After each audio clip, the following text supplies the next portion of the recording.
Ya, kami ini di Direktorat Pelayanan Haji Luar Negeri itu memang diberikan tugas dan fungsi untuk menyiapkan utamanya adalah 3 layanan jemaah haji selama berada di Arab Saudi.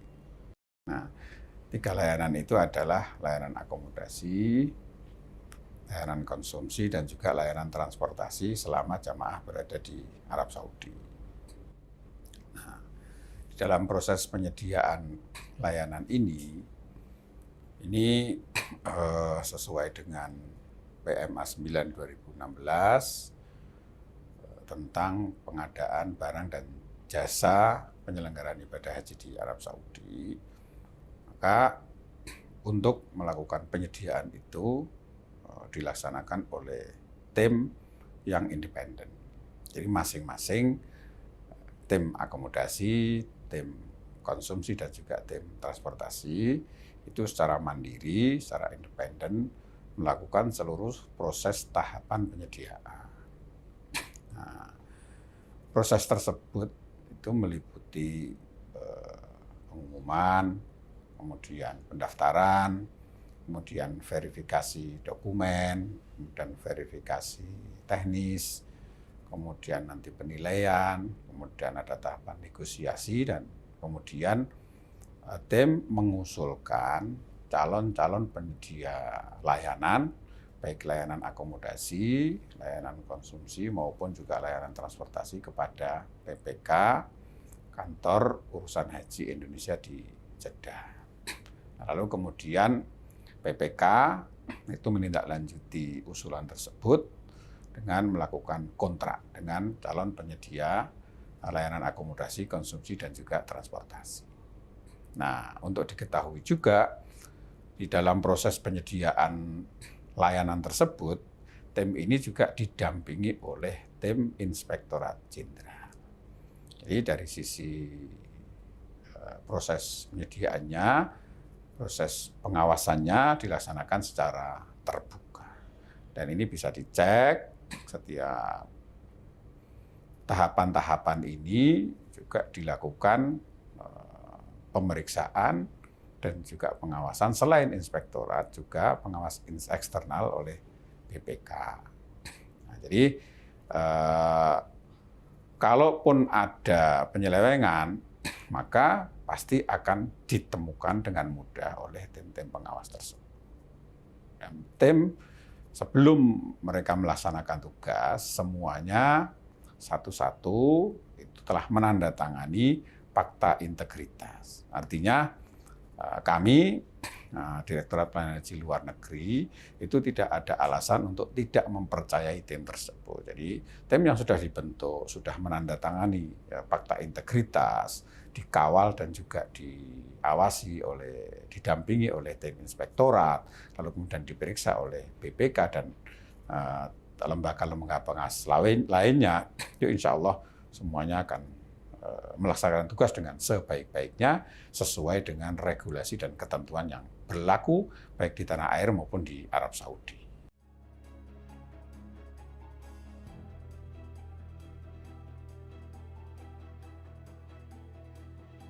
Ya,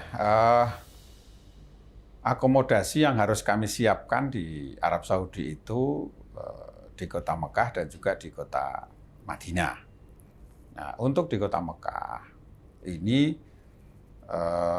seluruh jamaah haji itu harus mendapatkan akomodasi sejak dia datang sampai dengan kembali ke tanah air, baik langsung melalui Jeddah maupun melalui Madinah. Artinya apa? Satu musim penuh itu di Mekah itu harus memang kita sewa, kita sediakan untuk jamaah. Sehingga di Mekah ini kami harus menyediakan tidak kurang dari 50.000 kamar. Nah, pada tahun ini 50.000 kamar itu tersebar di dalam kurang lebih 170 hotel di Mekah. Nah, jadi di dalam proses penyediaan itu tim harus memilih 50.000 kamar itu dari ratusan ribu kamar yang ditawarkan oleh para calon penyedia layanan. Nah, ini memang betul-betul tim ini bekerja keras, memilih secara administrasi, lalu kemudian memilih secara teknis.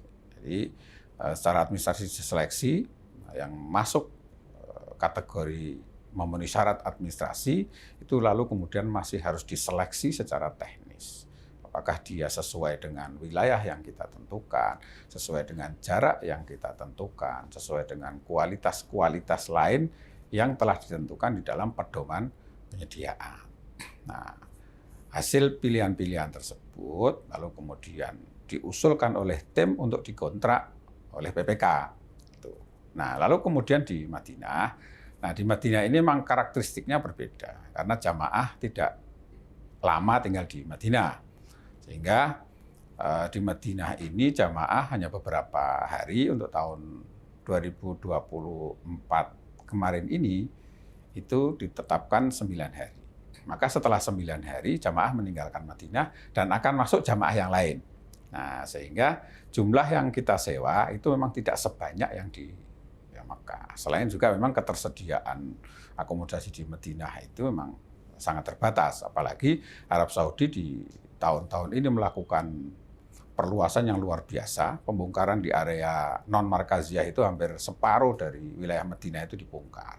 Sehingga yang tersisa adalah hotel-hotel yang ada di wilayah markaziyah.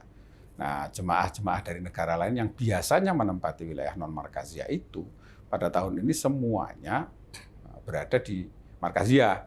Sehingga kompetisinya menjadi sangat ketat.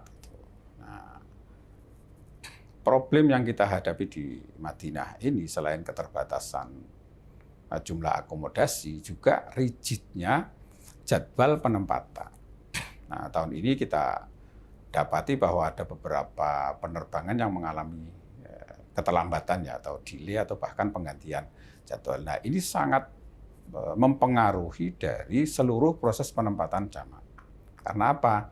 Karena begitu pesawat itu tibanya terlambat, tapi check out-nya kita tidak bisa menunda. Karena apa? Karena jamaah berikutnya harus sudah masuk. Nah, ini yang dinamika di lapangan ini teman-teman luar biasa petugas untuk agar selain juga mengantisipasi keterlambatan itu, jamaah supaya tetap mendapatkan haknya, tapi juga tidak mengganggu layanan-layanan berikutnya.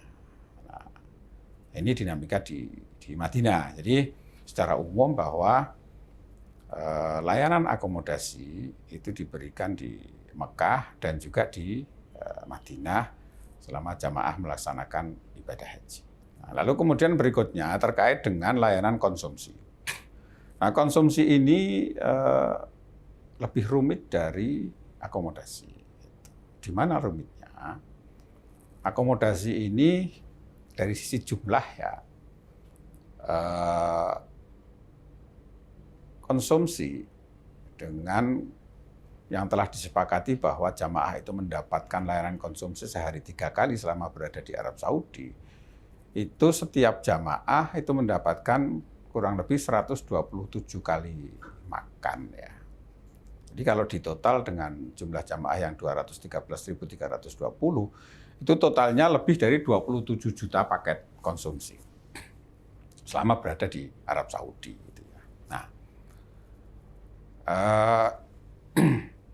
konsumsi ini setiap kali penyajian ini membutuhkan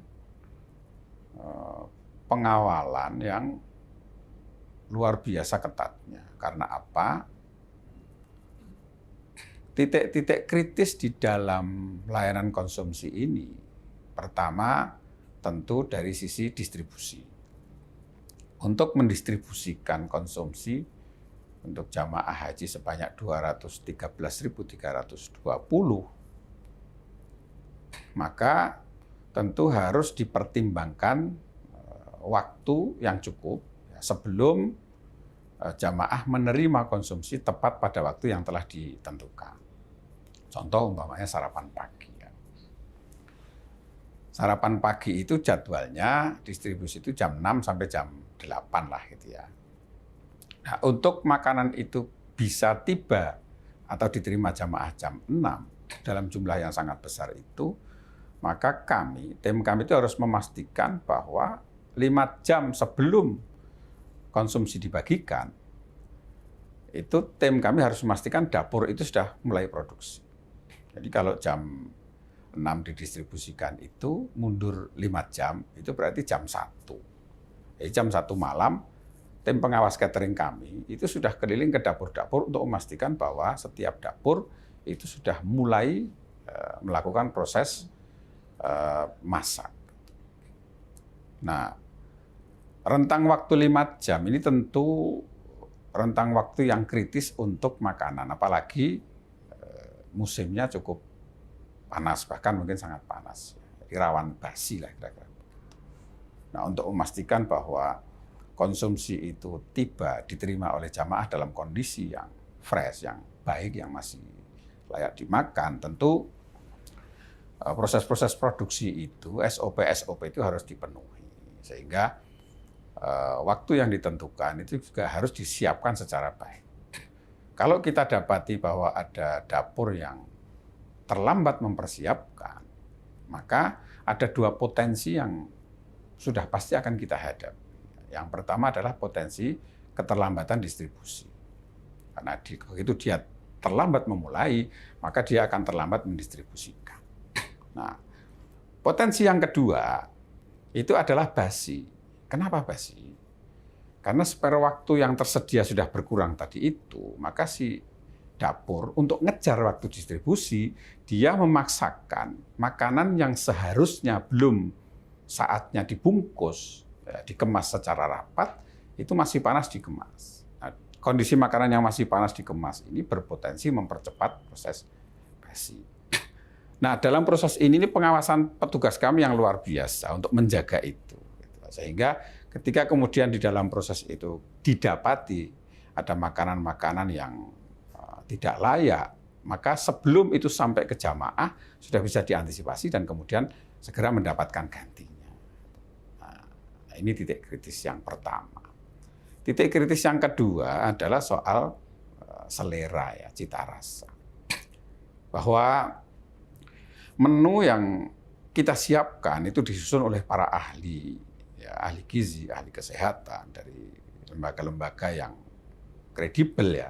Sekolah Tinggi Pariwisata dari Kementerian Kesehatan menyusun menu itu dan disesuaikan dengan ketersediaan bahan baku yang ada di pasar Arab Saudi. Nah, sehingga menu-menu itu tentu sudah melalui pertimbangan yang sangat matang untuk kemudian disajikan kepada jamaah. Nah, memang kami belum bisa menyajikan menu itu sesuai dengan selera 213.320 jamaah lah dari sisi kulinernya lah gitu ya.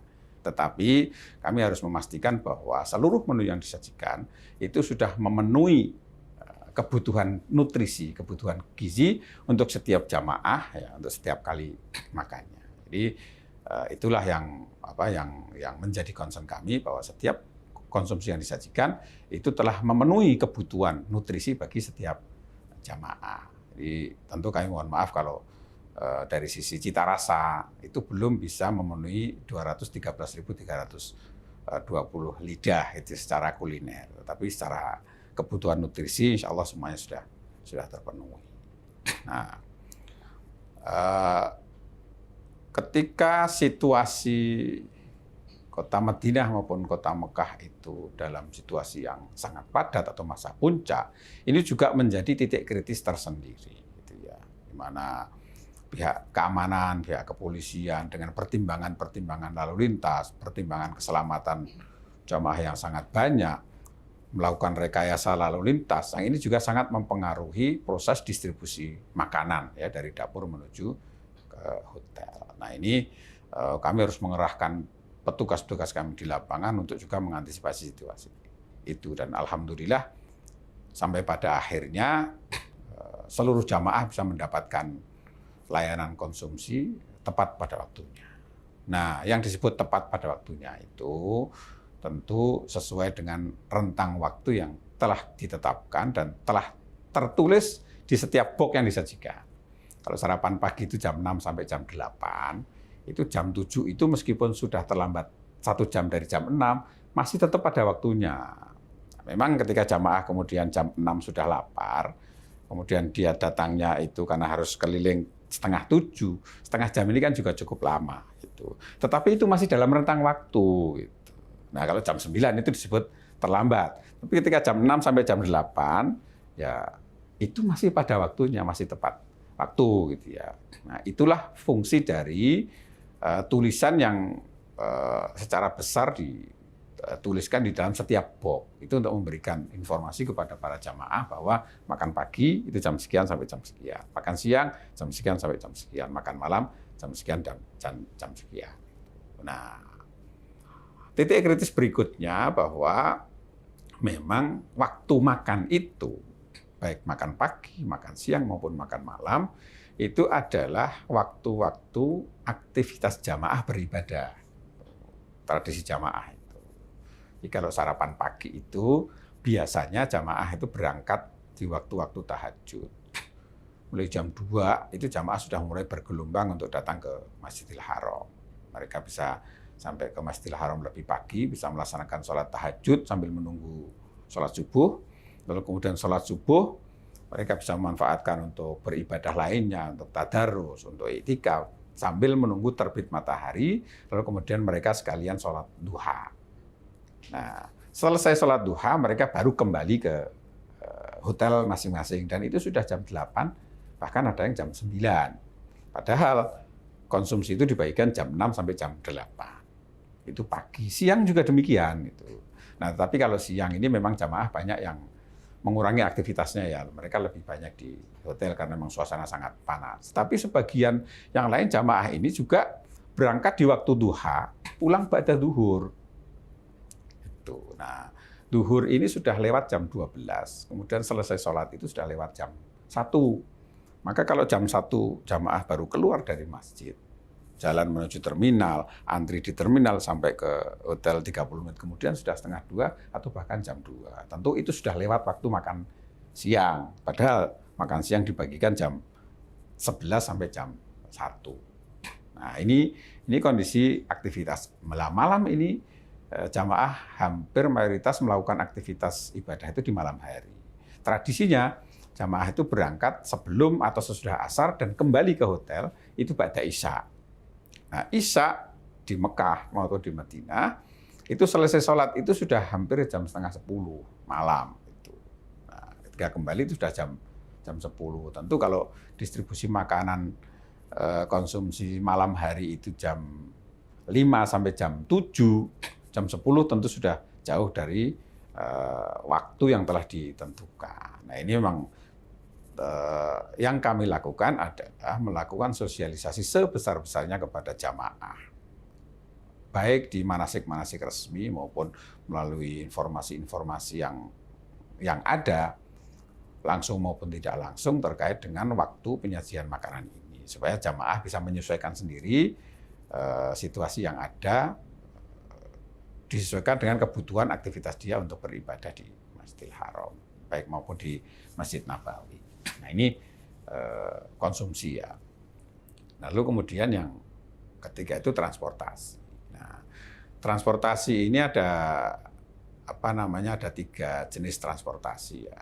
Pertama adalah transportasi antar kota. Nah, transportasi yang mengantarkan jamaah haji dari bandara menuju ke kota Madinah, Madinah menuju Mekah, Mekah menuju Jeddah, maupun sebaliknya. Dari Jeddah menuju Mekah, Mekah ke Madinah, kemudian Madinah kembali ke bandara untuk kembali ke tanah air. Nah, untuk transportasi antar kota ini, memang jenis bis yang disediakan, spesifikasi yang disediakan oleh pemerintah Arab Saudi melalui perusahaan-perusahaan angkutan di bawah koordinasi Nagaba, ini jenisnya adalah namanya coach bus ya, bus antar kota. Nah, bus antar kota itu satu bus di dalamnya ada penumpangnya, lalu kemudian bagasinya itu ada di bawah. Sehingga memang bis itu tinggi. Ya, jenis bisnya itu memang tinggi. Dulu sebelum tahun 2009, itu bus-bus yang tersedia, itu bagasinya ada di atas, pakai keranjang, ya, sehingga memang lebih rendah. Tetapi problem yang dihadapi pada waktu itu adalah banyaknya barang bawaan jamaah yang terjatuh, ya, karena dia ada di atas, atau kemudian hujan, kehujanan, tiba-tiba hujan di tengah jalan. Nah, lalu kemudian evaluasi, kita diskusi dengan pemerintah Arab Saudi, memberikan masukan-masukan. Mereka kemudian juga membuat perubahan-perubahan spek pada setiap perusahaan angkutan ketika melakukan peremajaan kendaraan, maka spek yang harus dipenuhi harus bus-bus yang bagasinya itu ada di bawah, ya, di bawah kursi itu, yang sehingga bisnya tinggi. Itu spek antar kota. Nah, pada tahun ini tim penyediaan transportasi itu menetapkan spek usia bus itu maksimal 5 tahun, gitu. Sehingga bus-bus yang digunakan oleh jamaah haji Indonesia itu ya relatif yang masih muda lah, itu ya, paling tua 5 tahun. Lalu kemudian ya sholawat. Ya. Sholawat ini hanya ada di Mekah, ya, di Madinah tidak ada sholawat karena memang lokasi pemukiman jamaah haji atau akomodasi jamaah haji di Madinah itu di area Markaziyah, di sekitar Masjid Nabawi saja, gitu. Sehingga cukup ditempuh dengan jalan kaki. Nah, di Mekah ini sejak tahun 2008 ketika Arab Saudi melakukan pembongkaran atau perluasan Masjidil Haram, itu kemudian area-area ring 1 yang dekat itu dikosongkan dari hotel-hotel tempat tinggal jamaah. Yang paling dekat itu ya sudah mendekati 1 kilo lah, gitu ya. Ataupun kalau ada yang dekat sekali, itu area-area hotel-hotel yang digunakan oleh jamaah haji khusus, ya. Tapi pada umumnya kemudian pembangunan hotel baru itu di radius di atas 2 kilo. Nah, dulu favorit jamaah kita itu di area Pasar Seng yang dekat itu, ya, itu di rumah-rumah kecil itu jamaah kita banyak yang di sana. Nah, pasca 2008, ketika kemudian hotel-hotel baru yang dibangun itu menjauh dari Masjidil Haram, Arab Saudi kemudian menentukan atau menerbitkan ketentuan bahwa negara-negara yang menempatkan jamaahnya 2 kilo ke atas, maka wajib menyediakan namanya angkutan sholawat. Angkutan yang mengantarkan jamaah dari hotel tempat tinggal jamaah menuju ke Masjidil Haram untuk melaksanakan ibadah sholat di Masjidil Haram. Nah, sholawat itu jamaknya sholat, gitu. Jadi bukan orang naik bis lalu kemudian rame-rame membaca sholawat, itu bukan. Itu maksudnya sholawat itu adalah bis atau angkutan yang dipakai jamaah untuk melaksanakan ibadah sholat di Masjidil Haram. Nah, bis ini beroperasi selama 24 jam setiap hari, gitu ya. Jadi jamaah bisa memilih sendiri, bisa menentukan waktunya sendiri, kapan dia nyaman untuk berangkat ke Masjidil Haram, karena 24 jam itu bis beroperasi, petugas kami juga ada di sana, di setiap halte dan juga di terminal. Nah, waktu operasionalnya memang diawali tanggal 15 Dzulqa'dah, lalu kemudian diakhiri pada masa sebelum haji itu tanggal 5 Dzulhijjah. Jadi 15 Dzulqa'dah sampai dengan 5 Dzulhijjah. Itu masa operasional bis sholawat sebelum puncak haji di Arafah, Musdalifah, dan Mina. Nah, sehingga ketika tanggal 5, itu memang berangsur-angsur kemudian bis itu sudah ditarik oleh Nagabah untuk persiapan angkutan ke Arafah, Musdalifah, dan juga Mina.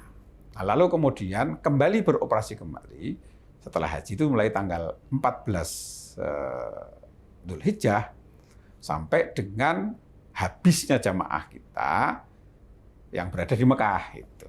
Jadi ketika jamaah sudah habis baru kemudian seluruhnya ditarik. Jadi kita pastikan bahwa seluruh jamaah haji yang berada di Mekah seluruhnya mendapatkan layanan sholawat. Termasuk jamaah yang tiba di closing date tanggal 4 Dzulhijjah, itu kloter terakhir mendarat di Jeddah, itu jam 00 waktu Arab Saudi, kemudian mereka tiba di Mekah itu tanggal 5. Nah, kebutuhan jamaah yang tanggal 5 baru tiba di Mekah ini, sesuai dengan jumlahnya, itu kita siapkan layanan itu sampai jamaah kembali ke hotelnya masing-masing. Tetapi kemudian jamaah-jamaah lain yang sudah lebih dahulu itu memang disarankan tanggal 5 itu sudah tidak ke Masjidil Haram lagi. Karena kemudian bis-bis itu sudah berangsur-angsur ditarik ke poolnya Nagabah untuk persiapan angkutan masyair. Nah, lalu kemudian yang ketiga tentu angkutan masyair yang nanti masuk ke dalam layanan masyair secara keseluruhan. Nah, ini kira-kira gambaran soal TUSI kami, layanan akomodasi, konsumsi, dan juga transportasi jamaah haji di Arab Saudi.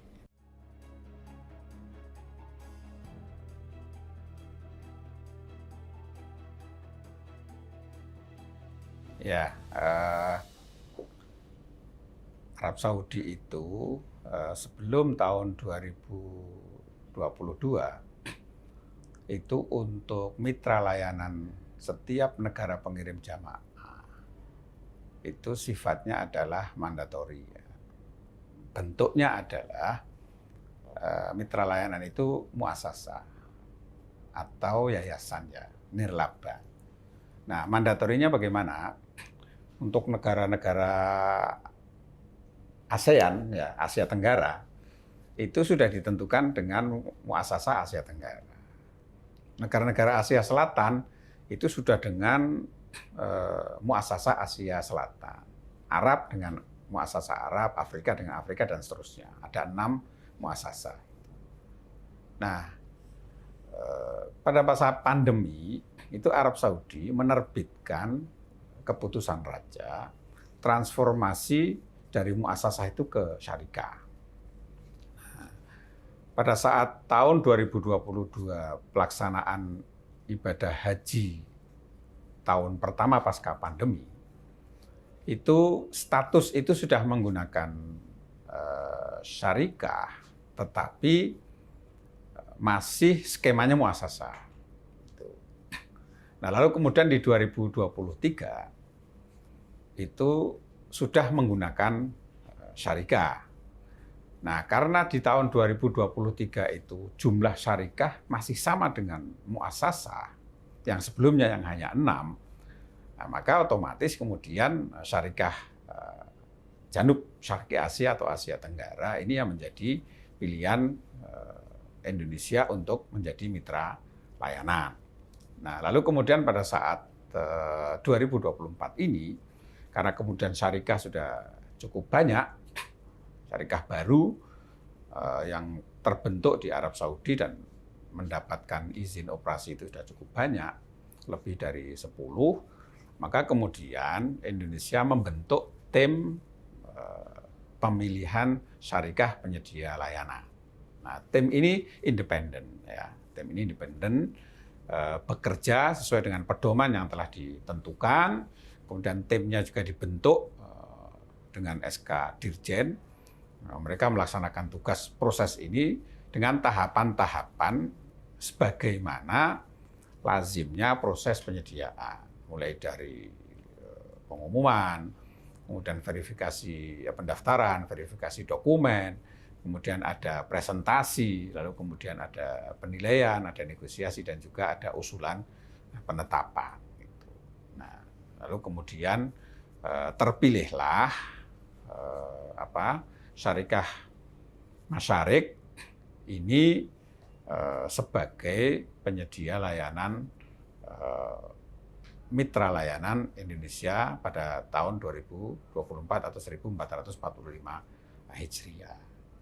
Nah, lalu kemudian ada beberapa catatan, ya, catatan baik dari para pengawas, dari para pemerhati bahwa Masyarik ini di tahun 2023 ini kan banyak catatannya. Ada wan prestasi yang dilakukan oleh Masyarik, ya, itu, dan itu juga tidak luput dari evaluasi kami.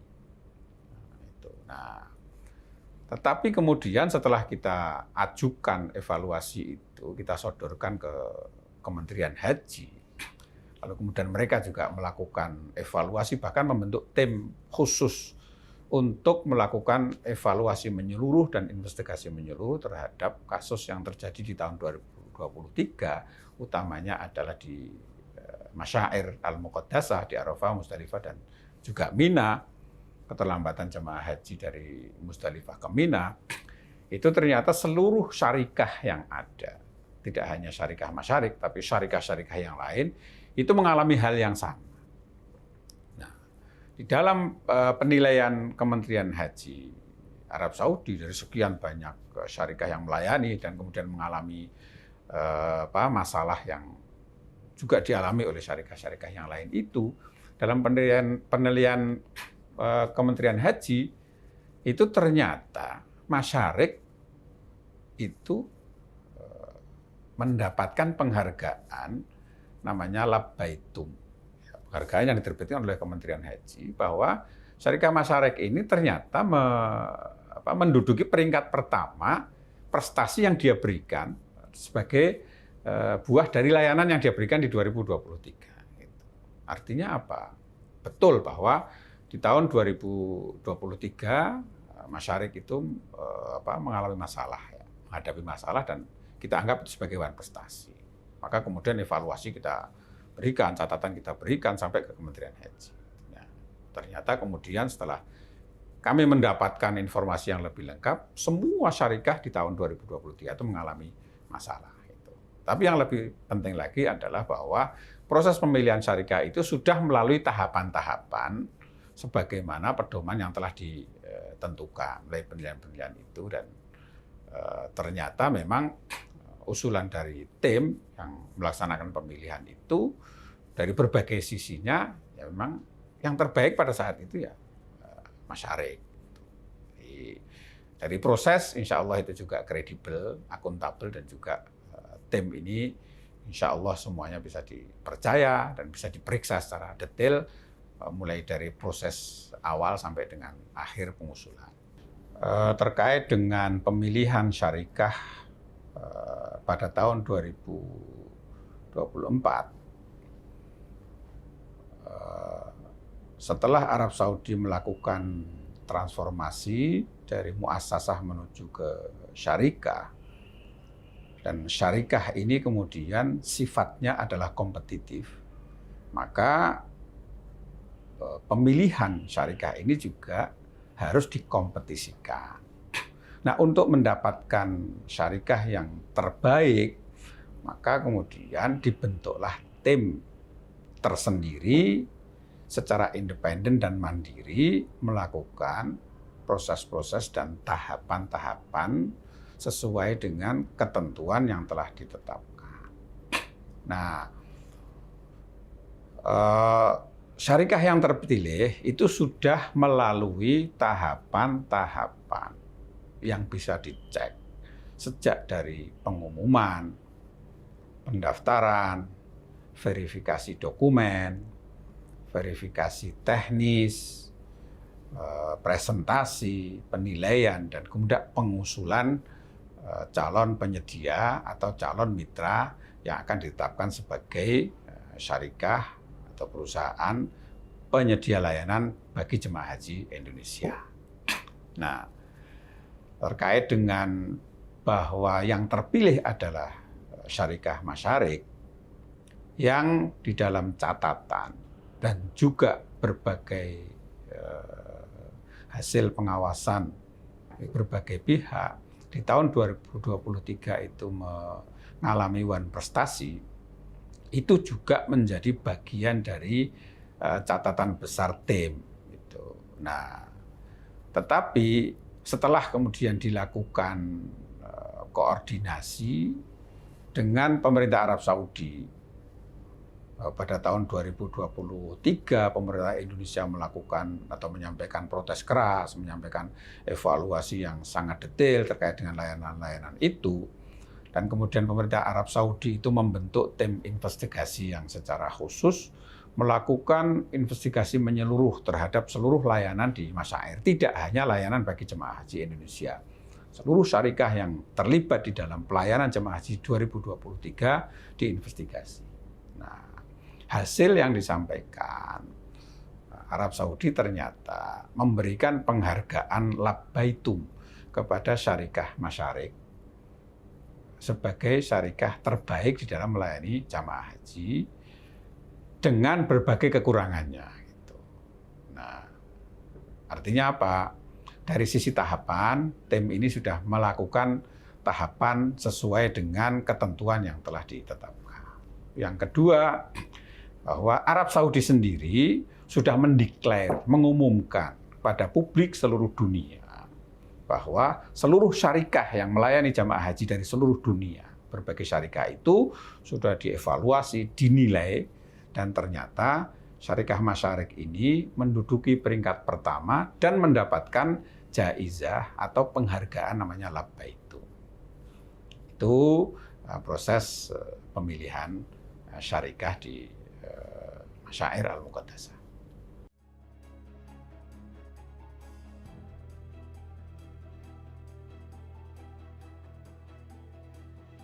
Ya, sejak Arab Saudi itu menetapkan bahwa seluruh kontrak-kontrak itu harus melalui elektronik atau e-hajj, itu semua kontrak itu sifatnya adalah 100% dan dibayar 100%. Artinya apa? Untuk 213.320 jamaah itu angka sesuai dengan kuota yang ditetapkan dalam dan disepakati dalam pertemuan penandatanganan MOU antara Menteri Haji dengan Menteri Agama RI, itulah yang kemudian dijadikan dasar jumlah berapa yang kita kontrak. Karena seluruh jamaah tersebut itu tidak ada yang berniat untuk tidak ke Arafah. Tidak ada jemaah yang berniat untuk tidak ke Musdalifah dan juga tidak ke Mina. Semuanya berniat untuk melaksanakan prosesi haji itu. Maka kontraknya harus memang 100%. Kemudian dibayarkan melalui haji itu sebanyak 100%. Nah, di dalam perjalanannya, kemudian kita melakukan berbagai diskusi, merujuk kepada ke belakang-belakang. Tradisi jamaah kita memang untuk mengurangi ya kepadatan di tenda di Mina utamanya, itu banyak jamaah yang secara mandiri, secara sukarela, itu melakukan yang namanya tanazul. Jadi dia ke Mina, lalu kemudian dia kembali ke hotelnya masing-masing, nginap di hotel. Nah, pada saat dibutuhkan, dia kembali ke Mina untuk melaksanakan ibadah namanya lontar jumroh dan sekalian mabit. Tetapi kemudian kembali lagi ke hotel di Mekah. Nah, ini juga menjadi bagian yang kita diskusikan dengan pihak Masyarik bahwa ada sekian jamaah kita yang secara tradisional itu kembali ke hotel. Sedangkan mereka, Masyarik itu menyediakan layanan konsumsinya itu di Mina. Nah, ini bertahun-tahun itu pihak mitra kita itu menyatakan memang tidak sanggup untuk mendistribusikan makanan ke hotel-hotel karena dapurnya ada di Mina. Nah, tahun kemarin ini mereka kemudian menawarkan bahwa jamaah yang kembali ke hotel itu dibawakan atau dikirim makanan pengganti, gitu ya. Dan ini kita tuangkan di dalam adendum. Itu. Jadi kontrak 100% itu kemudian di adendum, itu kemudian di sana dituangkan bahwa sekian jamaah ini akan kembali ke hotel. Oleh karena itu, maka dia harus menyediakan layanan atau makanan yang jamaah yang tinggal di hotel tersebut, dan itu dilakukan oleh dia, gitu. Diberikan. Itu. Memang tidak nasi, gitu ya. Makanan pengganti, roti dan juga jus dan lain-lain. Gitu. Nah, lalu kemudian termasuk juga jamaah yang melaksanakan nafar awal. Nafar awal ini adalah jamaah hanya tinggal di Mina sampai tanggal 12, yang mestinya sampai tanggal 13, mereka tanggal 12 itu sudah kembali ke hotel masing-masing, gitu ya. Nah, yang kembali ke hotel masing-masing ini juga sudah kita hitung, dan kita sepakati dengan pihak Masyarik bahwa mereka agar tidak kehilangan haknya. Jadi ketika mereka kembali dari Mina tanggal 12 pagi, itu dia sarapan di tenda, makan siangnya dibawakan. Lalu kemudian makan malamnya itu diberikan dalam bentuk makanan pengganti, sekaligus untuk sarapan pagi tanggal 13. Nah, tanggal 13 siangnya memang itu dia sudah mendapatkan layanan makanan yang dari dapur-dapur non masyair.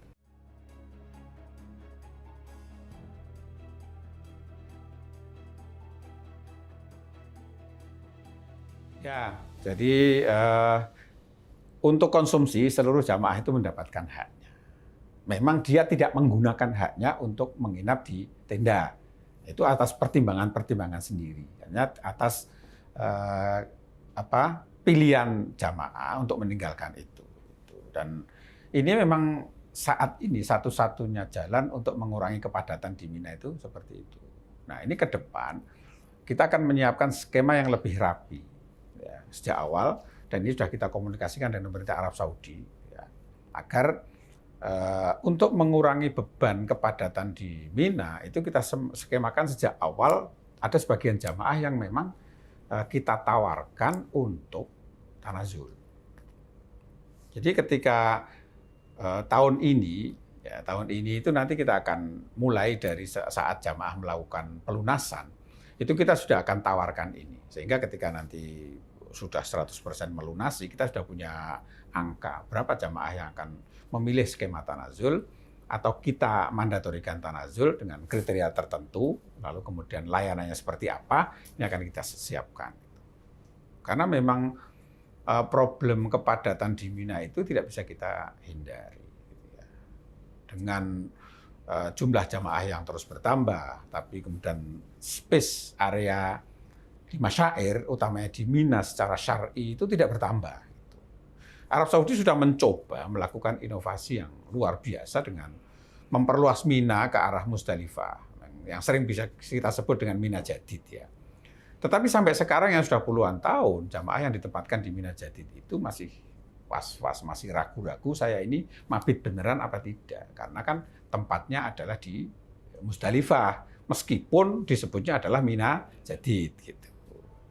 Nah, beruntung kita, para ulama kita, para kiai kita, para pembimbing kita, itu punya jalan keluar yang sangat bijak, ya, terutama bagi jamaah-jamaah yang memang secara fisik kuat.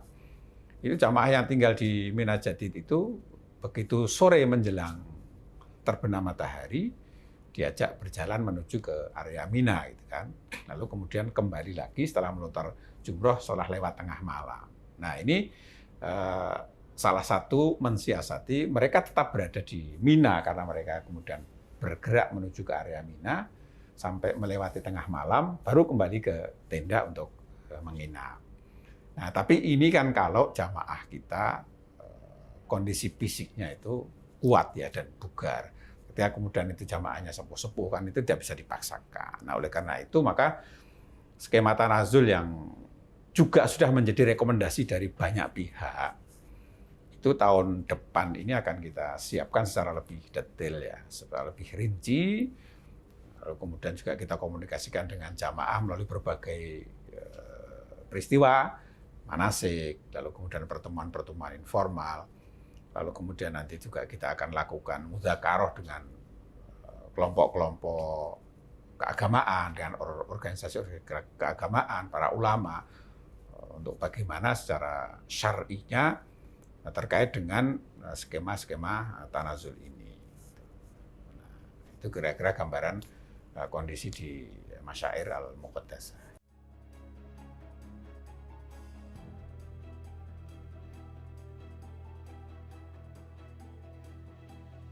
Ya, bus sholawat itu atau angkutan sholawat itu bermula di tahun 2008 ya. Ketika Arab Saudi mulai memperluas area Masjidil Haram ya. Itu kemudian dimasukkan pasal tentang angkutan sholawat. Pada waktu itu sampai dengan tahun 2010 itu populasi bus dengan jenis city bus dengan yang bodi rendah 3 pintu itu jumlahnya sangat terbatas dan itu hanya dimiliki oleh satu perusahaan saja, namanya perusahaan Sapco.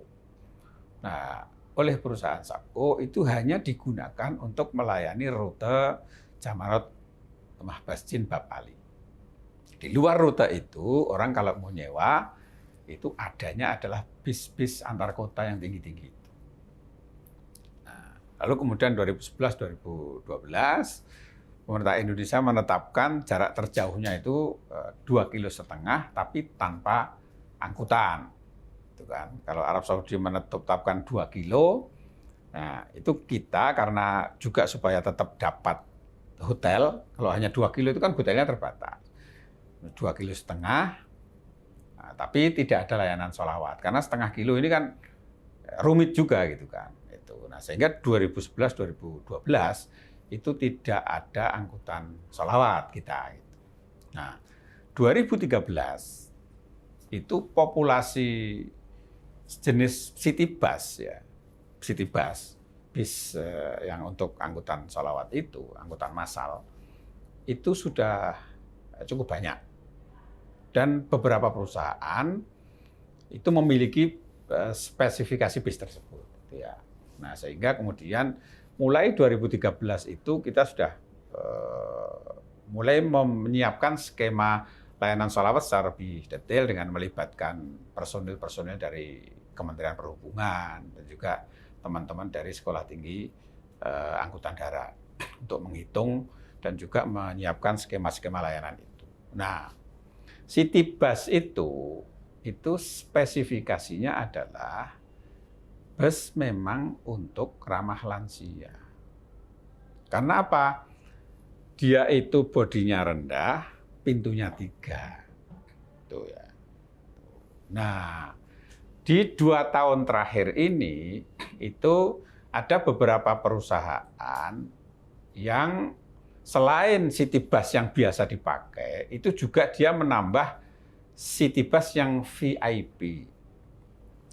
Nah, city bus VIP itu apa? Nah, city bus VIP-nya itu jenis yang sama, tetapi dia kalau berhenti membuka pintu, itu agak bisa turun sedikit.